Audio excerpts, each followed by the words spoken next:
Eu não sei você, mas eu sou apaixonado por café. É como se meu dia não começasse bem se não tivesse um pouquinho de café. Então, Gustavo, você vai falar de café hoje? Que sentido? Vai começar a vender café agora? Não, é o seguinte, eu vou falar hoje de uma das maiores cafeterias do mundo, que é a Starbucks. Então você vai falar da Starbucks, você não vai falar da sua empresa. Calma, aqui na hora a gente usa um princípio chamado modelagem. Então sempre a gente pega as maiores empresas, né? A gente fala que não existe concorrente para nós, a gente pega as maiores empresas e modela, a gente não copia, a gente modela ela e traz para dentro da empresa. E a Starbucks, ela tem uma estratégia, gente, que é fenomenal. Eu vou contar para vocês um resumo do resumo da história da Starbucks e você vai começar a entender o porquê que a hora é parecida com o conceito da Starbucks, certo? Então, o que é a Starbucks? A Starbucks é uma rede, uma das maiores redes de cafeteria do mundo de café. Então, ela fatura milhões hoje no mercado. E lá no passado, então, tinha 3 sócios. Esses sócios resolveram abrir uma loja de vender grãos de café. Ou seja, a Starbucks ela não vendia café expresso naquela época. Porque os sócios eles acreditavam num conceito. Qual que era o conceito? É que as pessoas deveriam tomar café em casa. Elas não têm que sair para tomar café, elas têm que tomar em casa e com a família delas. Aí eles começaram a crescer muito no mercado, porque não era qualquer grão de café, era o café dos top, era elite mesmo, eles vendiam grão de última qualidade, então consequentemente eles cresceram muito no mercado.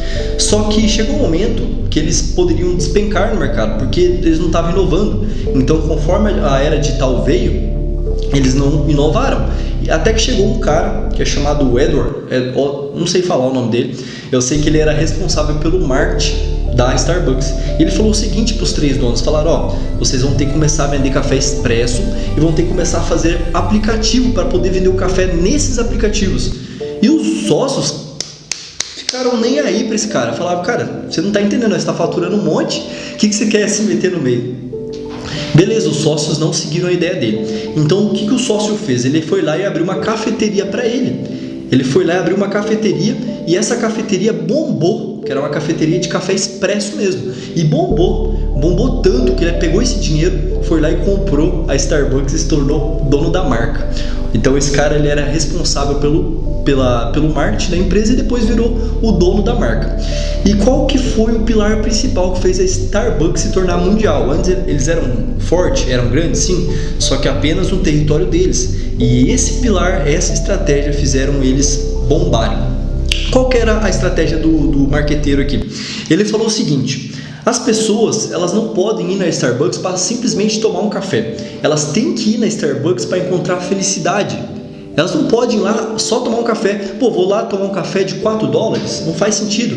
Então na cabeça dele, ele tinha que formar um ambiente que mostrasse para as pessoas o porquê que ela estava pagando $4 em um café. E o que ele começou a fazer? Ele começou a investir em treinamento do time.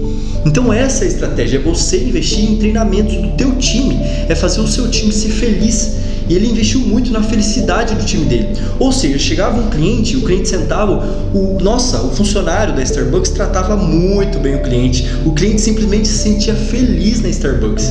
E essa foi uma das maiores estratégias. Outra sacada que ele teve a sacada de colocar a Starbucks em lugares que as pessoas são mais tristes. Então ele investiu em capitais. Por quê? Porque capitais é 24 horas, fica rodando ali, as pessoas não param, consequentemente é muito mais estressante. Então ele falou, cara, eu tenho que colocar a Starbucks em lugar onde as pessoas são tristes, que daí quando eles saírem do serviço, eles vão na Starbucks e vão ficar felizes, vai ser tipo uma recompensa. Então isso se tornaria um hábito. Então, Gustavo, o que você está falando para nós? Eu estou falando que você, em 2023, você tem que investir no seu time, porque é seu time que vai fazer a empresa crescer. O seu time que vai acordar todo dia, ele tem que acordar motivado. E outra coisa, o segundo pilar, trata o seu cliente como ele merece. Quando você valoriza o seu cliente, ele te valoriza, é automático. É como se fosse um espelho, você trata ele bem, ele te trata bem. Então valoriza o seu cliente que você vai ver. Por quê? O que a Orion percebeu com a pandemia? A gente cresceu muito na pandemia. E daí na pandemia a gente começou a investir em network. E a gente descobriu que as indicações é muito valiosa. É quando uma pessoa vai lá e indica a Orion, por exemplo.